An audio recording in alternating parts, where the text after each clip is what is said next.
Tuhan shalom. Selamat pagi buat jemaat El Shaddai yang berada di tempat sini, juga jemaat yang ada di rumah masing-masing. Pagi ini kita boleh beribadah kepada Tuhan. Pagi ini kita boleh menyembah, memuji Tuhan. Bersyukur kepada Tuhan kalau pagi ini kita masih diberi kesempatan untuk berada di hadirat Tuhan. Pagi hari ini tema yang dibagikan adalah belas kasihan yang memulihkan. Belas kasihan di sini adalah belas kasihan Tuhan yang memulihkan setiap kehidupan saudara dan kehidupan saya.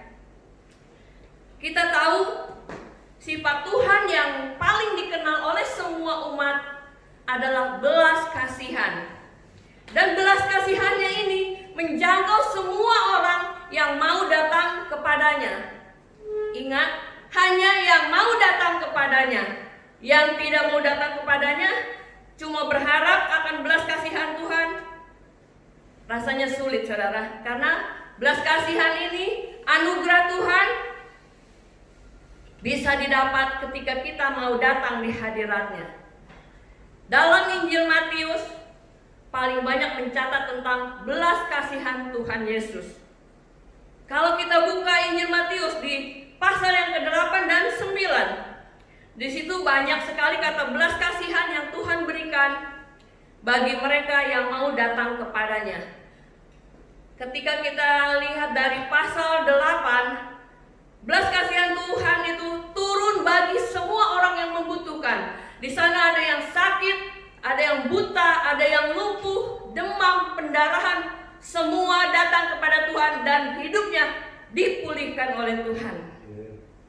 Pagi ini kita mau belajar dari Matius 9 ayat 35 sampai 38. Perikopnya belas kasihan Yesus terhadap orang banyak.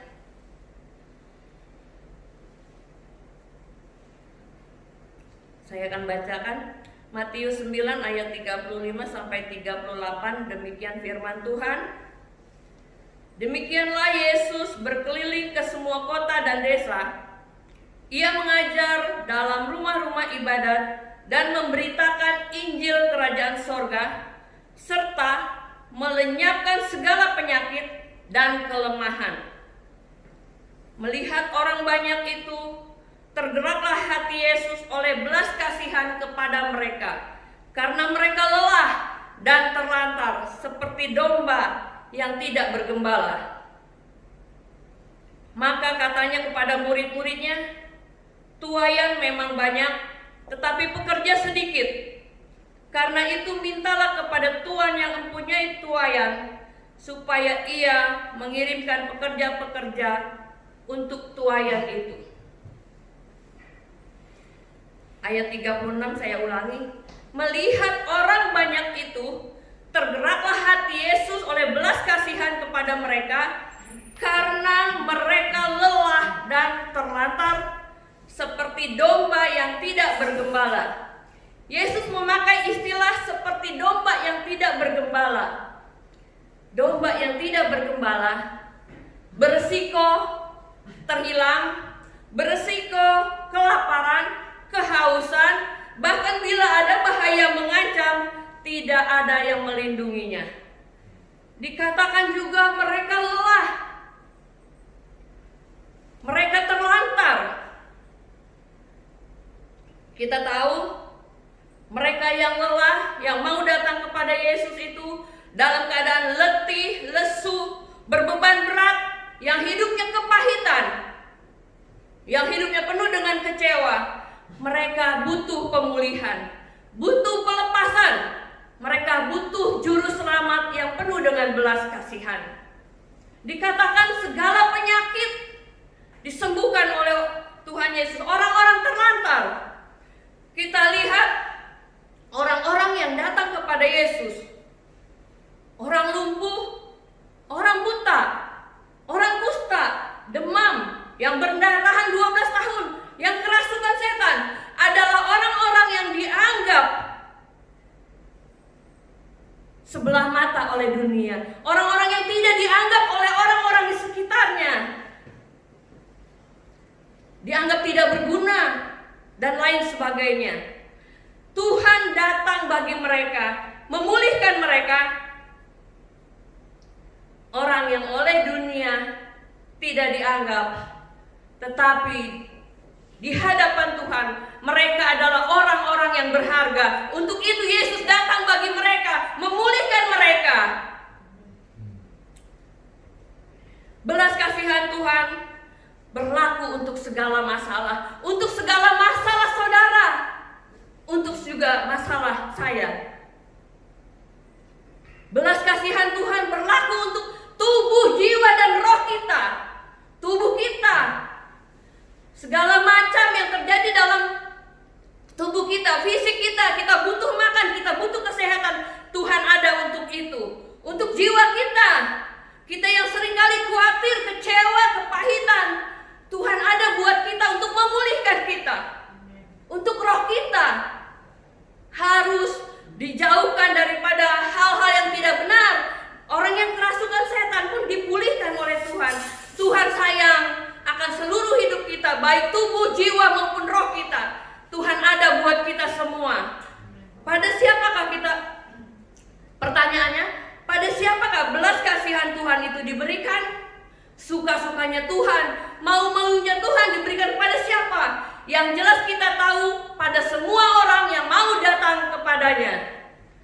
Roma 9 ayat 15 katakan demikian. Roma 9 ayat 15.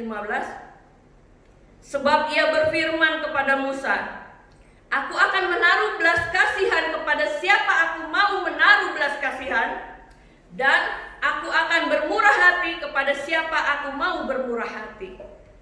Belas kasihan Tuhan, kemurahan Tuhan hanya bisa datang ketika kita mau datang ke hadirat Tuhan. Belas kasihan Tuhan dan kemurahan Tuhan tidak akan datang kepada kita ketika kita hanya menunggu, duduk-duduk santai di rumah. Tidak akan ada, saudara. Faktor apa yang mendatangkan belas kasihan Tuhan? Faktor yang menyebabkan Tuhan jatuh hati dan berbelas kasihan kepada kita adalah, di sini saya mencatat ada 3 bagian. Pertama, datang pada Tuhan dengan sungguh-sungguh. Kenapa saya bilang harus dengan sungguh-sungguh? Karena banyak orang datang kepada Tuhan itu asal-asalan, setengah hati, karena gak enak sama gembala atau karena sedang melayani, makanya mereka datang. Tapi bukan dengan kesungguhan dari hati mau datang kepada Tuhan. Dan banyak anak-anak Tuhan yang seperti itu di luar sana. Di sini gak ada, semua sungguh-sungguh cari Tuhan, sungguh-sungguh mau datang kepada Tuhan. Matius 20 ayat 29 sampai 34. Perikopnya Yesus menyembuhkan 2 orang buta. Dikatakan di sana, dan ketika Yesus dan murid-muridnya keluar dari Yeriko, orang banyak berbondong-bondong mengikut dia. Ada 2 orang buta yang duduk di pinggir jalan mendengar bahwa Yesus lewat. Lalu mereka berseru, Tuhan anak Daud, kasihanilah kami. Tetapi orang banyak itu menegur mereka supaya mereka diam. Namun mereka makin keras berseru katanya, Tuhan anak Daud, kasihanilah kami. Lalu Yesus berhenti dan memanggil mereka. Ia berkata, apa yang kamu kehendaki supaya aku perbuat bagimu? Jawab mereka, Tuhan, supaya mata kami dapat melihat. Maka tergeraklah hati Yesus oleh belas kasihan. Walaupun keadaan mereka terbatas, mereka sungguh-sungguh mau cari Tuhan, mau datang kepada Tuhan. Diceritakan secara fisik mereka cacat, mereka buta. Kerjaannya duduk di pinggir jalan. Kalau dilihat dari Injil Markus dan Lukas, mereka itu mengemis, duduk di pinggir jalan. Kita tahu bagaimana dia tetap berjuang untuk bisa berjumpa dengan Tuhan. Walau dihalangi banyak orang, mereka tidak peduli, mereka semakin dihalangi, semakin berteriak dengan kerasnya. Bagaimana dengan kita? Ketika kita mau datang kepada Tuhan, Mungkin juga banyak halangan, rintangan yang membuat kita tidak jadi melangkah ke rumah Tuhan. Misalnya pekerjaan rumah bisa aja jadi penghalang bagi kita. Film-film, sinetron, drama Korea itu bisa jadi penghalang buat kita untuk datang ke rumah Tuhan. Amin. Rasa malas bangun pagi itu lebih lagi. Apalagi hari Minggu, libur, kesempatan bangun siang, itu bisa jadi penghalang bagi kita. Lihat, orang buta aja berjuang untuk ketemu Tuhan. Apalagi kita yang sehat. Kita butuh belas kasihan Tuhan. Kita butuh anugerah dari Tuhan. Apakah kita tetap mau datang kepada Tuhan? Jawabannya ada di hati kita masing-masing. Ada di hati saudara-saudara semua. Yang kedua, datang pada Tuhan dengan kerendahan hati. Manusia biasanya ketika ada perubahan sedikit, karakternya berubah. Apapun jabatanmu, apapun titelmu, apapun pangkatmu, kepintaranmu, kekayaanmu, tanggalkan semua itu. Di hadapan Tuhan, kita tidak ada apa-apanya. Bagaikan langit dengan bumi, kita adalah cuma orang-orang yang sangat membutuhkan belas kasihan Tuhan dan keselamatan daripada Tuhan. Amsal 29 ayat 23 katakan demikian. Keangkuhan merendahkan orang, tetapi orang yang rendah hati menerima pujian. Lalu di Mazmur 149 ayat 4, sebab Tuhan berkenan kepada umatnya, Ia memahkotai orang-orang yang rendah hati dengan keselamatan. Luar biasa ayat ini, saudara.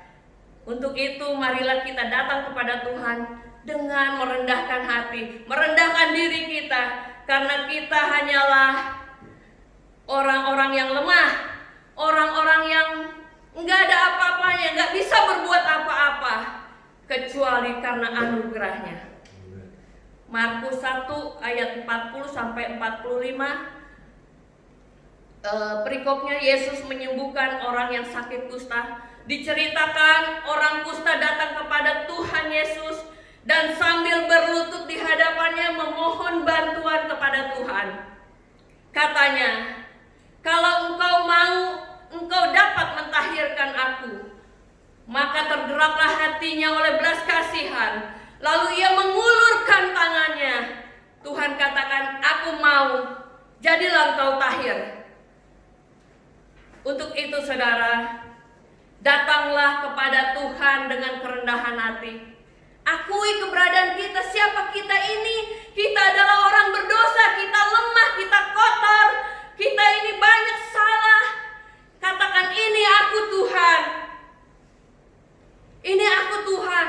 Dengan kerendahan hati. Bagaimana kita datang kepada Tuhan? Seringkali kita datang kepada Tuhan itu asal-asalan. Mau doa cuma datang asal-asalan, setengah niat, setengah enggak. Bagaimana belas kasihan Tuhan mau turun atas hidup kita? Bagaimana anugerahnya mau turun atas hidup kita ketika kita datang hanya dengan setengah hati? Untuk itu saudara-saudara, buat kita semua, mari kita datang kepada Tuhan. Bawa apa yang menjadi pergumulan kita kepada Tuhan. Kita tidak ada apa-apanya, kita berserah kepada Tuhan. Ini aku Tuhan, ini anakku Tuhan, ini suamiku, ini istriku. Hanya Engkau yang mampu Tuhan. Hanya Engkau yang mampu Tuhan untuk memulihkan kehidupan kami, untuk memulihkan keberadaan kami. Terlebih di saat ini, kita tahu bagaimana keadaan dunia yang semakin kacau, keadaan dunia yang semakin jahat di dalam kehidupan ini. Kita harus datang kepada Tuhan dan benar-benar berserah sepenuhnya kepada Tuhan. Tadi saya katakan ada 3 perikop pagi ini yang saya bagikan. Yang pertama, datang pada Tuhan dengan sungguh-sungguh. Kedua, datang pada Tuhan dengan kerendahan hati. Yang ketiga, berharap dan percaya pada Tuhan. Ketika kita bilang apakah kita ini berharap kepada Tuhan, semua orang pasti bilang ya. Hanya Tuhan harapan kita. Kita pasti berharap kepada Tuhan. Lalu ketika kita ditanya apakah kita percaya kepada Tuhan, apakah kau menjawabnya, "Ya, saya percaya. Saya sangat percaya sama Tuhan. Tuhan penguasa, Tuhan pencipta langit dan bumi dan lain sebagainya." Tapi saudara, apakah kita sudah mempercayakan kehidupan kita sepenuhnya kepada Tuhan? Ini yang menjadi sebuah pertanyaan. Apakah kita sudah mempercayakan seluruh kehidupan kita kepada Tuhan?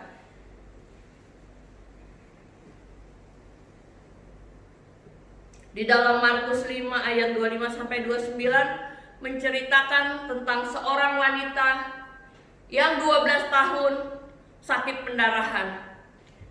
Dia sudah berobat kemana-mana, hasilnya nihil. Diceritakan di sana hartanya sudah habis, semuanya tidak ada faedahnya. Bahkan keadaan dia semakin memburuk. Ayat 27 sampai 29 katakan demikian. Dia sudah mendengar berita tentang Yesus. Dia sudah mendengar berita-berita tentang Yesus. Saya rasa ketika dia mendengar berita-berita tentang Yesus, siapakah Yesus? Udah mulai ada pengharapan di dalam hidupnya. Dia tahu Yesus itu tabib yang ajaib. Dia penyembuh, bisa membangkitkan orang mati. Ketika wanita ini mendengar tentang berita ini, dia sudah ada pengharapan. Ketika Yesus berada di pinggir Danau Galilea, ada kepala rumah ibadat datang kepada Tuhan untuk meminta Tuhan datang ke rumahnya menyembuhkan anaknya yang sedang sakit. Dan ketika dia lewat di situ, wanita ini datang kepada Tuhan. Dikatakan maka di tengah-tengah orang banyak itu ia mendekati Yesus dari belakang dan menjamah jubahnya, sebab katanya, "Asal ku jamah saja jubahnya, aku akan sembuh." Saudara, iman percaya yang seperti inilah yang harus kita miliki. Percaya, yakin dengan iman bahwa asal ku jamah saja jubahnya, aku sembuh. Seketika itu juga berhentilah pendarahannya dan ia merasa bahwa badannya sudah sembuh dari penyakitnya. Bagi Tuhan tidak ada yang mustahil. Semuanya Tuhan bisa lakukan.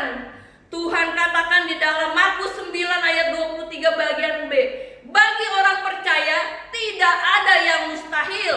Amin. Bagi kita tidak ada yang mustahil ketika kita yakin dan percaya kepada Tuhan. Percayakan masalah saudara dan masalah saya kepada Tuhan. Anak-anakmu, anak-anak kita, istrimu percayakan kepada Tuhan. Suamimu percayakan kepada Tuhan. Ada sebuah kesaksian saudara, bagaimana hidup mempercayakannya kepada Tuhan. Ada seorang ibu hidup sebagai single parent. Kalau wanita single parent harus memberi nafkah keluarganya yang mempunyai anak, mereka pasti secara pikiran itu terbagi dua, urus anak atau cari uang. Selalu itu, ketika dia harus serius cari uang, di dalam dia bekerja yang dipikirkan anaknya. Ketika dia berada sama anak-anaknya yang dia pikirkan kehidupan anaknya, makan dan pakai anaknya, dan biaya sekolah untuk anak-anaknya. Ketika anak itu masuk remaja, sebagai anak biasanya mengikuti gaya anak-anak remaja pada masa itu saudara. Ketika warnet mulai dibuka di mana-mana, anak remaja ini mulai pulang sekolah ke warnet. Pulang sekolah harusnya jam 2 sudah ada di rumah. Ini jam 10, jam 11 malam baru pulang ke rumah. Waktu terus begitu berlalu. Sebagai seorang ibu, pasti itu bergumul, berdoa, dan mencucurkan air mata. Begitupun ketika anak itu semakin dewasa, mungkin udah SMP, SMA, saudara. Ketika anaknya udah mulai SMA, ketika besok libur, hari Sabtu atau hari Minggu libur, bukannya pulang malam lagi, tidak pulang saudara. Bagaimana seorang ibu yang harus bekerja dan membiayai hidup anak-anaknya? Selain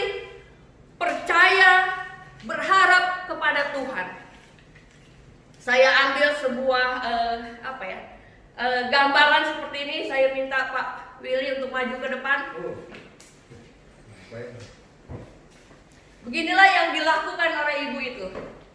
Ini anggap saja ini adalah Tuhan Yesus. Lihat, berwibawa, lemah lembut, sabar, rendah hati. Inilah gambaran daripada Tuhan. Dia itu lemah lembut, sabar, rendah hati, dan penuh belas kasihan. Inilah anak itu. Ibunya selama ini pegang anak itu kuat-kuat. Ketika salah dia marahin, tapi tetap dipegang. Setiap berdoa dia katakan, Tuhan, saya tidak sanggup dengan anak ini. Saya nggak kuat lagi dengan anak ini. Tolong Tuhan. Tapi tetap dia genggam. Seharusnya yang kita lakukan, Tuhan, ini anak ini saya serahkan kepada Tuhan sepenuhnya. Terserah Tuhan, mau diapakan dia, bentuk dia sesuai rencana Tuhan. Lalu kita betul-betul serahkan, jangan lagi anak itu dipegang terus, digendong kemana-mana. Saya kesel, saya capek, saya nggak tahan sama anak ini. Jangan lagi dibawa, betul-betul serahkan. Terserah Tuhan, kita merdeka. Terserah Tuhan, bagaimana keadaan anakmu sudah berubah, dirubah sama Tuhan. Padahal belum pulang kalau malam. Kalau sekolah berangkat jam 7 pagi, pulangnya jam 12 malam. Udah jangan ingat-ingat lagi, kita tahu anak kita sudah ada di tangan Tuhan. Begitupun ketika suami kita tidak benar, berikan seperti itu. Terserah Tuhan, mau diapakan oleh Tuhan, terserah. Jangan lagi kita gendong kemana-mana, bebannya jadi berat, saudara. Ketika kita sudah serahkan sama Tuhan, kita harusnya lepas. Kita lanjutkan kerjaan kita. Apa yang harus kita lakukan, apa yang menjadi bagian kita. Biarlah anak itu, istri itu, suami itu, bagian Tuhan yang mengerjakan. Tugas kita hanyalah melakukan apa yang menjadi bagian kita. Terima kasih Pak Weli. Begitulah seharusnya ketika kita mempercayakan segala sesuatu, segala pergumulan hidup kita kepada Tuhan. Tidak lagi kita bilang kita serahkan semuanya pada Tuhan, tapi kita tetap gendong-gendong, kita tetap panggul, kita tetap pikul. Kita akan capek, kita tidak bisa menikmati hidup ini. Hidup ini hanya sementara, saudara. Untuk itu jangan terlalu dibebani oleh masalah-masalah, apalagi ketika kita udah serahkan kepada Tuhan. Lakukan bagian kita, apa yang baik menurut Tuhan harus kita lakukan. Dan serahkan apa yang menjadi bagian Tuhan. Kita lemah, kita tidak akan bisa mengubah karakter anak kita. Kita tidak akan bisa mengubah karakter suami kita. Kita tidak akan bisa mengubah karakter istri kita. Hanya Tuhan yang sanggup. Kita hanya melakukan bagian kita. Segalanya serahkan kepada Tuhan. Percayakanlah masalahmu, masalah kita semua kepada Tuhan. Biar tugas kita hanyalah melakukan bagian kita. Dan Tuhan akan melakukan bagiannya. Karena firman-Nya katakan tidak ada yang mustahil bagi Tuhan. Dan Tuhan mengatakan kepada kita, bagi orang percaya tidak ada yang mustahil. Amin. Terima kasih. Mari saudara, kita belajar tentang firman Tuhan pagi hari ini. Belajar datang pada Tuhan dengan sungguh-sungguh, bukan karena terpaksa, bukan karena gak enak sama orang. Datang pada Tuhan dengan kerendahan hati. Apapun jabatanmu, pangkatmu, letakkan semua itu. Karena Tuhan tidak melihat itu. Tuhan tidak melihat jabatanmu. Dia hanya melihat sebagaimana hatimu kepada Tuhan. Yang ketiga, berharap dan percaya pada Tuhan. Bukan cuma berharap dan percaya, tapi percayakanlah semuanya kepada Tuhan. Amin.